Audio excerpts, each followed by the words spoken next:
So the next unit is introduction of Reserve Bank of India. As we know, it is a central bank facilitating are called as a banker bank, right? So the Reserve Bank of India is a central bank also known as banker bank and contributing various monetary and other banking policies. It was established in the year April 1st, 1935 in accordance with the Reserve Bank of India Act 1934. Okay, the RBI is permanently situated in Mumbai since 1937. So this is fully owned and operated by the government of India. So that's why it's called as a central bank. Okay.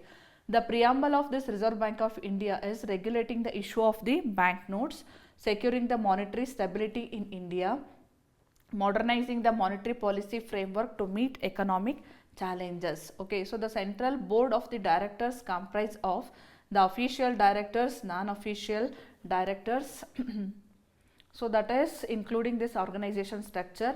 This is the structure of RBI Central Board of Directors: Governor, Deputy Governor, Executive Director, Principal Chief General Manager, Chief General Manager, General Manager, Deputy General Manager, Assistant General Manager, Manager, Assistant Manager and support staff. This is the organization structure of the RBI. So what is the significance of the central bank? Why this RBI is important in India? Okay. So to control money. So money control is the major importance. So any change in the money supply affects the price level of the economy. To maintain such proper control in the money, the major significance of this central bank, that is RBI. Okay. Interest rate. So the major importance is interest rates are an important determinant of the investment demand in the economy. This central bank RBI regulating that money supply can change the interest rate and thus stimulate the investment. To managing such kind of interest rate, this RBI is very much essential or it is important. Okay, next one. Balance of payment. As we know, this is prepared based on our exports and imports. Each country will prepare that balance of payment. So RBI control the foreign exchange reserve and help to solve the balance of payments issues. Okay. So when the imports are more, exceeds the exports, right? So then that is a negative or deficit balance of payment. To maintain such BOP, this central bank plays a pivotal role. Next one, economic growth.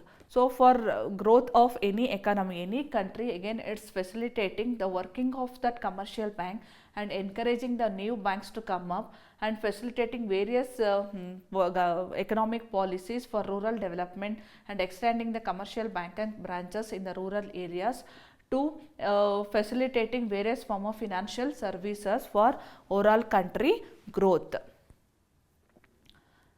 So then what is the role of this central bank in developing countries? Since India is a developing country which is facilitating various act as a role of a central bank in developing countries while implementing monetary policy. Okay, the first major role is implementing monetary policy.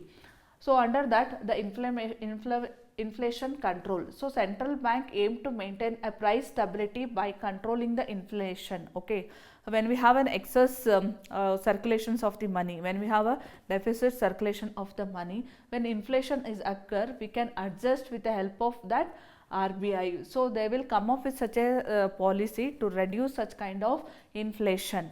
Next one, economic growth. To managing our proper interest rate money supply, central bank can influence economic growth. It stimulates both borrowing and investment. By that the economic growth may occur. Still, if you are having money and holding it in our home, that will not give any return. Okay, when it is converted into an investment, there is a circulations of the money in the economy, that is considered as an economic growth. Next one, financial stability. To maintain a proper financial stability, this RBI plays a role in bank supervision and regulation. So why we all plan to invest our money in the bank? It is a safe avenue or it is the safest move to invest our money. So because of its strict regulation and bank supervision, so we maintain a proper stability or safe or soundly to invest our money. Then it is lender of a last resort. That means in time of any financial crisis, the central bank provide various form of liquidity to the bank, facilitating short term and long term funding facility, preventing runs and ensuring the instability in the or ensuring the stability in the financial system. The next major role is currency management. Okay, as we know, this is considered as a issuing bank, note issuing bank. So this foreign exchange reserve, okay, so this will stabilize the national currency and ensure the sufficient foreign currency to meet international payment obligations. Okay, we have enough amount to match with the requirement of that international payment obligations that we can manage with the help of that central bank policies. Then exchange rate policies. Okay, so this will helpful for managing that exchange rate to promote the export competitiveness, control inflations in the investments. Okay, next one. Payment system oversight, payment and settlement system. Okay, we ensure that what kind of the secure payment options we have and the settlement system for smooth functioning of financial activities in the economy. Then the digital payment, it an era of digital, right? So many developing countries now planning for go with this digital payment with the help of this central bank. So central bank actively involved in promoting such digital payment solutions to increase the financial inclusion. Many investment schemes or many government schemes are facilitating that monetary benefits with the help of this digital payments, e-payments. Okay, developmental role. Okay, for overall development of the economy, to maintain a proper financial inclusion, it assists the financial services for understanding the population, supporting with the help of microfinance initiations, mobile banking, financial literacy programs. Okay, support for government policies. This RBI central bank also support some kind of government policies. Okay, this will closely help the government to framing some economic policies. Okay, fiscal policies, poverty reduction program, infrastructure development, what kind of policy they need to take. Country like India, okay, we have a larger population. To coming with such new policy, this RBI will guide what is the best policy and how to ensure a good economic development in the country.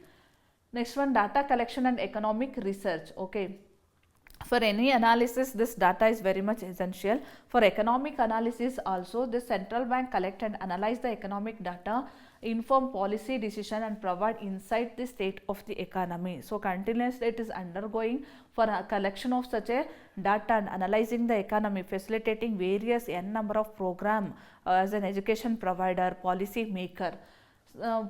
Public communication, it also communicated their policies and economic outlook with the public. Okay, to streamline trust towards this financial system in the country like India.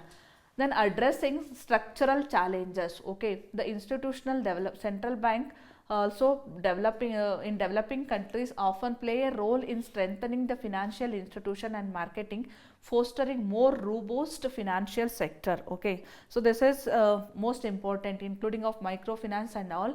So when we have a good institutions like financial institution facilitating n number of loans and avenues, that will boost the economy. Then crisis management. Okay, so last decades we are knowing that, okay, in the last 2-3 years we are stating what kind of crisis they are facing in case of Sri Lanka and all.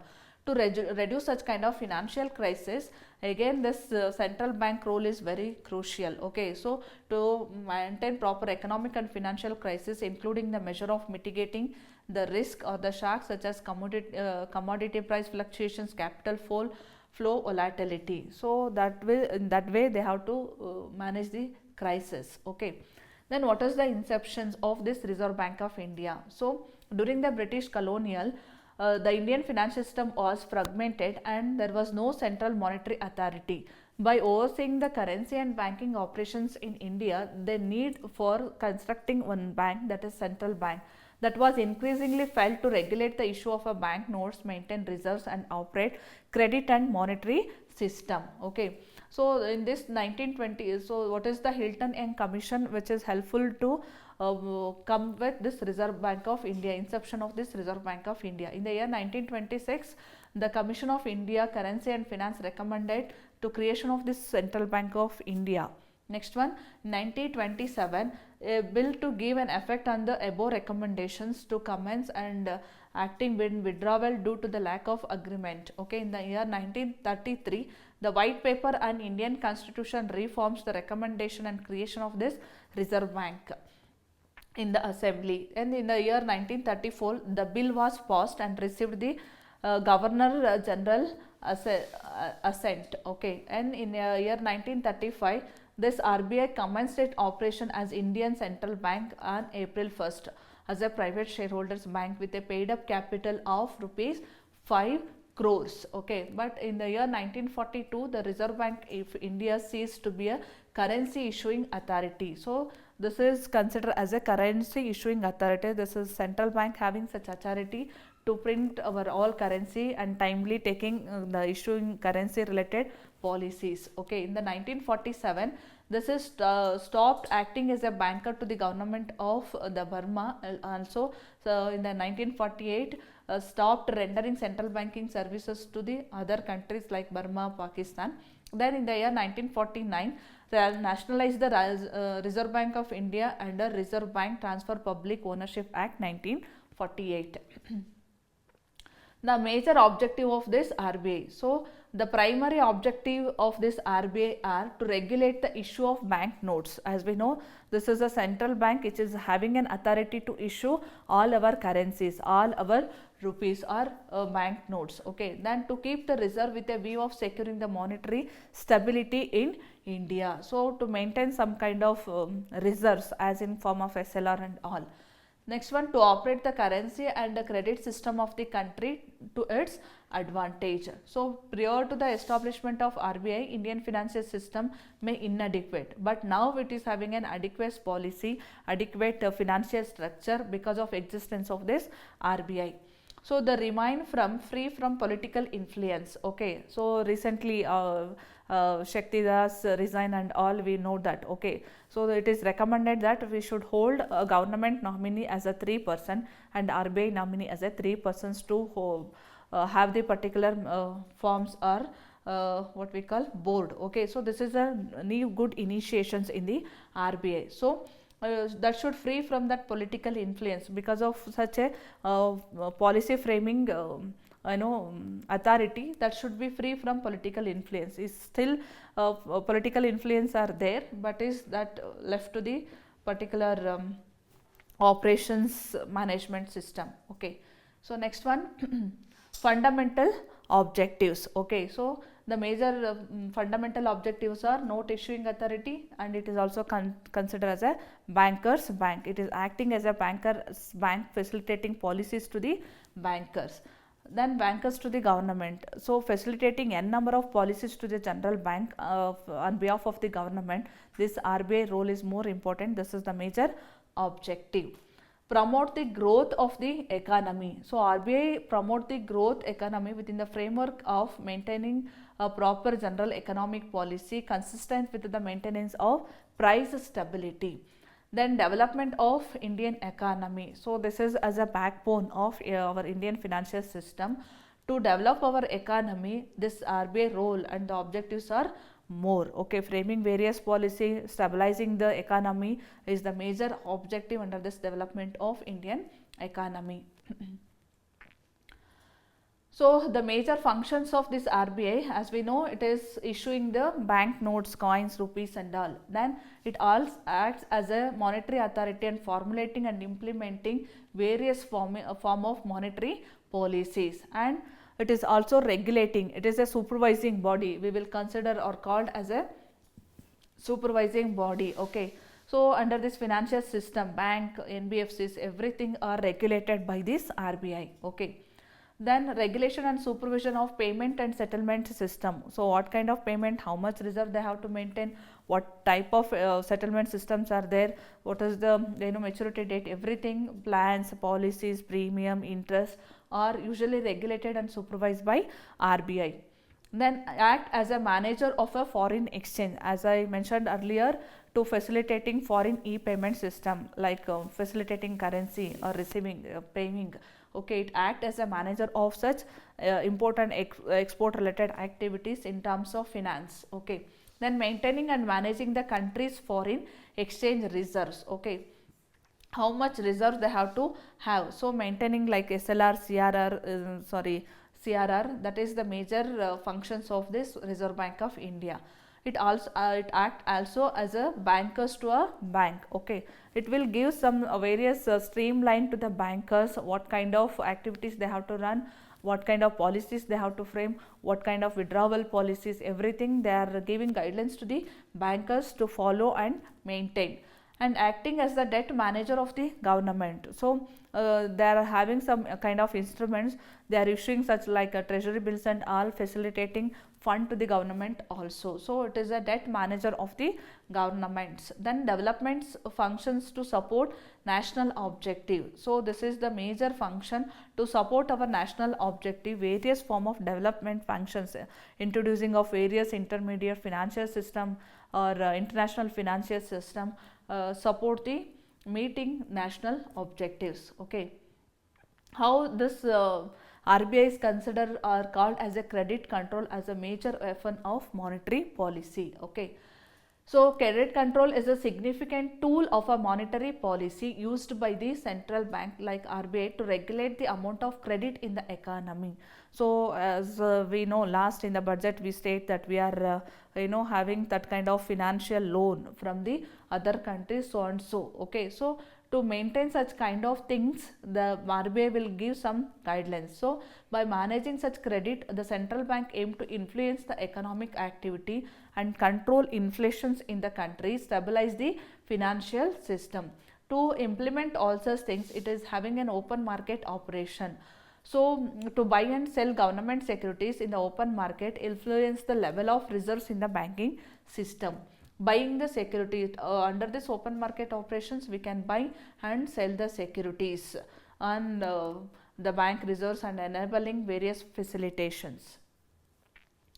Discount rate policy. So under this RBI providing some discount rate at which commercial bank borrow money from the central bank. That is, we have the lowering the discount rate, raising the discount rate. In case of lowering, that is the borrowing cheaper for the banks. Okay, when we banks are borrow the fund from the RBI, it is with a minimum interest. Okay, in case of discount also, it is expansive one, lending that controlling the credit expansion. So instead of going with a high loans. Okay, then what is the reserve requirement? Okay, what kind of CRR and SLR, cash reserve ratio and SLR need to be maintained in the particular banks. Okay, then selective credit control. Okay, there are marginal requirement and ceiling on credit. Okay, and what must be a loan against the securities? We have collateral security or fixed securities, different form of security, how much amount they have to lend with respect to consideration of securities. Then ceiling on credit, that is limit on excessive borrowing. Okay, so they will seal some amount, they should not go beyond that. So this is an initiations taken by the RBI to control the credit of the banks. Okay, then moral sessions, that encouraging and discouraging the lending to a specific sectors under the certain economic conditions without formal measures. Okay, so informal pressures, that like meetings, letter, public statements are stating under this moral sessions. What is the implication of this credit control? There are majorly 4 implications. One is inflation control. RBI act as a major bank to control the inflation. Economic stability, to maintain a proper stability in the economy, helps to avoid the boom and cessation cycle in the economic growth. And exchange rate stability, to control or to maintain the stability in the exchange rate. This role is most important. And the financial stability. Okay, we have an to reduce and preventing that kind of excessive credit, we have some scaling policies and all. By that they have to ensure a proper financial stability. Then what is the objective of this credit control? So the primary objectives are to achieve the internal price stability in the country, to achieve the financial stability, that is stability in the money market. Okay, in a short period we are lending and borrowing the money in the money market. So to maintain such stability in the money market, these policies are helpful. and to achieve the stability in the foreign exchange rate, okay, in the form of export and import, to maintain high stability in the exchange rate, okay, volatility against to the other dollars or the currencies, to ensure high stability is the major credit control objective. Then a major objective to maximize the income. Every major objective is to increase the income, output and employment in the economy, and to eliminate the business cycle and meet business needs. Okay, one industrial are improving, industries are growth, that is a positive sign. To boost such business cycle, to facilitating various policies are financial obligation. Then to promote economic growth and development of the economy, to promote the economic growth and development of the economy. So these are all the primary objectives according to RBI to control the credit in terms of liquidity and maximize the utilization of resources. Then what are the methods of such credit control? We have quantitative methods and qualitative methods. So in case of this quantitative, so it's in numbers, okay, quantitative farmers, okay, it affects the overall volume of the credit in the banking system without discriminating among the different sectors. So but in case of qualitative methods, it's also selective methods, only we have some kind of directions to prevent such kind of speculation and unproductive use of credit. What are such? So let us have some look on that. So in case of quantitative methods of credit control, the bank rate, open market operations like buy and sell, cash reserve ratio, what is the maximum amount they have to hold in the form of cash, then repo rate, reserve repo rate, and SLR, statutory liquidity ratio. So in this way they are having some kind of monetary limits, okay, what kind of amount are the reserves they have to maintain. So this is a quantitative methods of credit control. In this way they are framing the policies and adjusting all these ratios or the rates to maintain or control that particular credit in the country like India, okay. Second one, qualitative methods, okay. In case of qualitative, we have some margin requirement.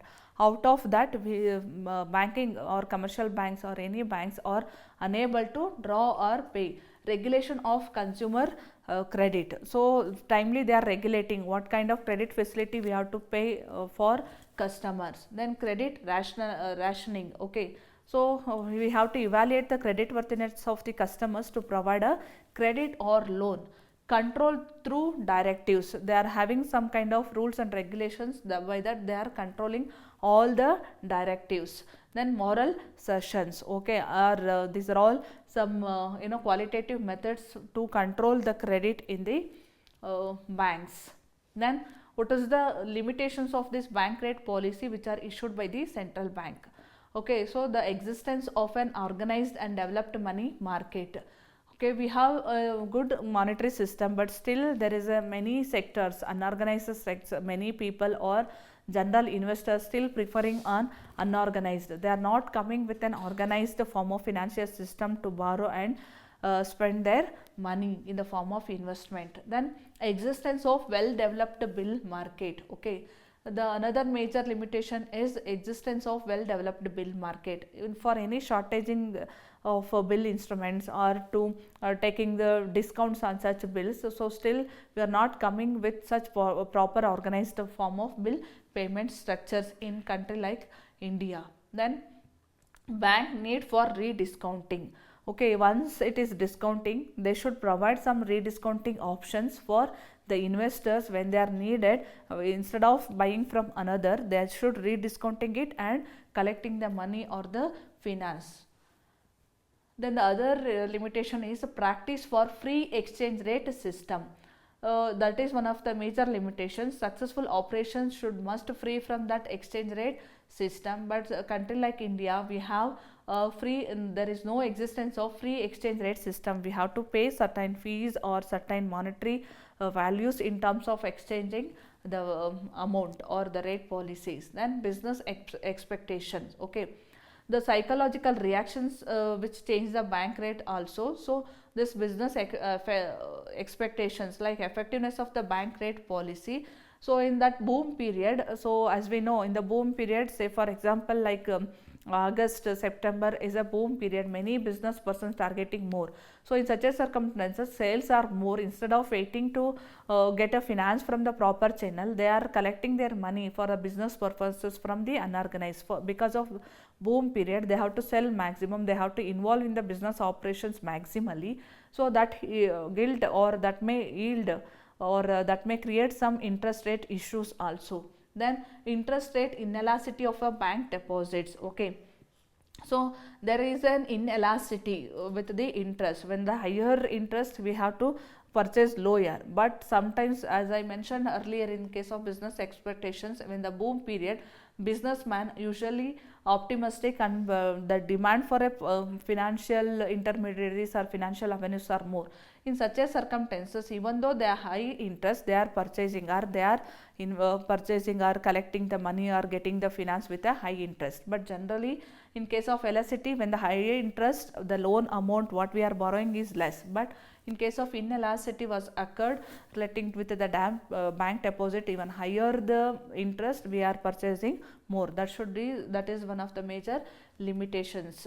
Then what is the role of this RBI in providing the agricultural credit? Okay, agricultural loan is one of the most important thing country like India.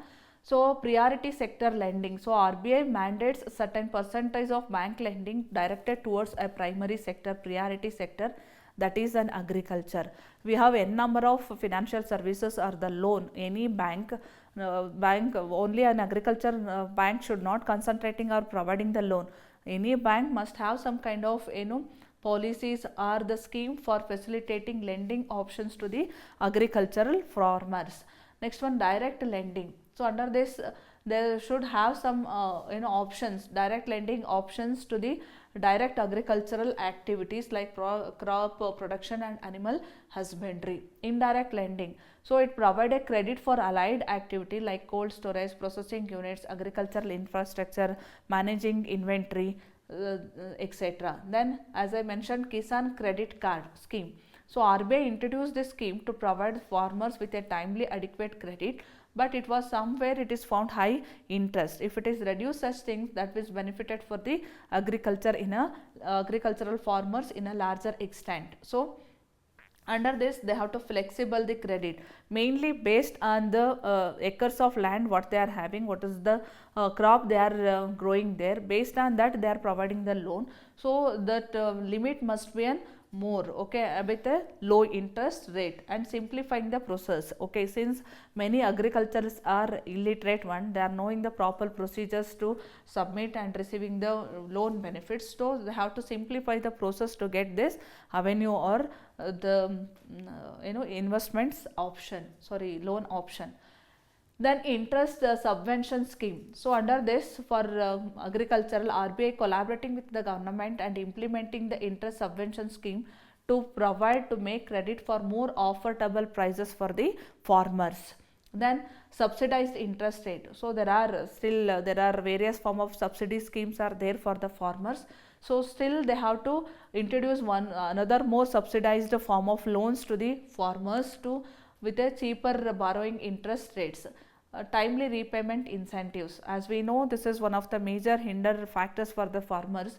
If they are providing on the base of monthly, it is difficult for them to provide or payment accordingly. So in case of repayment and loans, they have encouraging a proper financial discipline for the farmers to pay it. Then NABARD. So NABARD and Regional Rural Bank. Okay, so National Bank for Agriculture and Rural Development, as this is an NGO facilitating various schemes or loans with the help of this various financial institutions, facilitating n number of monetary benefits to the farmers. So then refinance support, it provides refinance support for the bank for agricultural credit and capacity building. It also focuses on increasing the capacity building of the rural financial institution, facilitating various form of training to commence other form of agro based industries and all. Financial inclusion initiations. So RBI promote financial inclusions initiations. So for that, they have to undergo the business correspondence. The bank used the business correspondence to reach the remote and undeserved areas. Okay, so instead of concentrating more towards only metropolitan cities or the urban, so these business persons need to reach the remote areas, rural areas, to commence many small scale industries, medium, to benefiting them. Then rural bank branches, even every rural must have some kind of financial institution branches to facilitating financial services. Next one, credit guarantee fund scheme.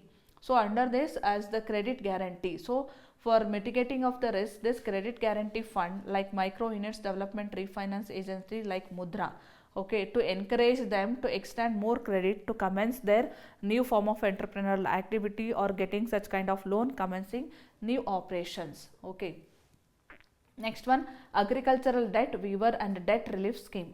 So RBI implement debt waiver and relief schemes support distressed farmers.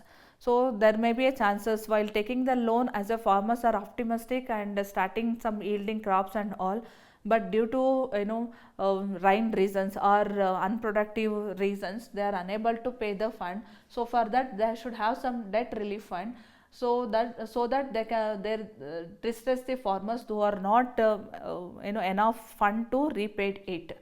Then regulations and supervisions, they continuously involve with the supervision activity. So this is one of the major compliance of checking all such things. So it conduct periodic review and audit to ensure the compliance with the priority sectors to whom they have to pay. So when it comes to a matter of agricultural field, there are different micro fields are there. Husband and animal schemes are there, and there are agro based industries are there. They have to prioritize it where the income is more. Okay, what kind of loan they have to provide. Then what is the role of providing in industrial credit? Along with the what we call agricultural loan, they have to provide some industrial credit to boost the economy. Priority sector lending. So based on small and medium enterprises, priority basis, income generations are more, employment generation are more. So to facilitate some fund for small and medium enterprises to start their business and targeting lending. So under this, an RBI gives some kind of allocate some portions to their adjusted network credit for MSME to significant part for the growth of industrial sector, and also facilitating credit guarantee schemes. Under this, the MSMEs, the scheme provide credit guarantee cover banks, financial institutions loan extended under the MSME. Then refinance facilities, export credit refinance. Under this, they have to provide a loan against the export credit activities or industrial exports. NABARD refinance. NABARD along with the agriculture loan, it should also finance or lending the loan for the rural industries or small scale industries. For there are specific for women SHGs also, they are providing some loans and all to boost such kind of rural industries. Interest rate policies, we have repo rate and reserve repo rate. By adjusting this repo rate, the rate which bank borrow from the RBI, the central bank influence the interest rate changed accordingly for industrial loans. Then in case of reverse repo rate, changes in the reverse rate affect the cost of the funds for bank, influencing for lending rates on industries. So next one is relating with development financial institution. RBI support functioning the development institution. For that, there are Industrial Development Banks of India, IDBI, SEDBI. So these institutions focus on the development and financing of industrial sectors, specifically MSME and all. Next one, specialized industrial credit scheme. Under this, the RBI is collaborating with the government implementations specialized with the credit schemes for technology upgradation fund scheme and Stand Up Indian scheme. To enhance their financial, so the technological upgradation, they have to provide some kind of loan and all. And this, in case of Stand Up India scheme, facilitating bank loan for specifically scheduled caste, scheduled tribes, SC/ST, women entrepreneurs for setting up greenfield enterprises in the industrial sectors or remote areas. Then the credit monitoring and regulation. RBI ensure that the bank adhere the product lending norms and maintaining based on the asset quality review and the provision norms. So if in such a way they are monitoring it and providing, there is no question of good or portion of non-performing asset. If low intervention, there may be a chances of high NPA. Sector specific guidelines. So for infrastructure sector, revenue, energy sector, so in case of infrastructure, they should have a proper guidelines and frameworks to provide and facilitate credit, as well as in case of renewable. Okay, so policies are put in place of encouraging the lending on renewable energy. That is a good initiation, and in that we can what we influence or motivate to provide or facilitating such kind of renewable energy. Then financial inclusion and digital initiations. Okay, so digital initiation is one of the major objectives. So MSME cluster digital lending platform, here the banks are encouraged to provide the credit to the MSMEs in identified cluster like very remote areas, promote such kind of industrial growth in such remote area. In case of digital lending platform, RBI support digital lending platform to improve an early access for the industries, especially MSME, instead of annual processing and all. So digitally we can provide like crowdfunding and all. So under this they are providing a platform for lending. So this is all relating with Reserve Bank of India, that is unit 6.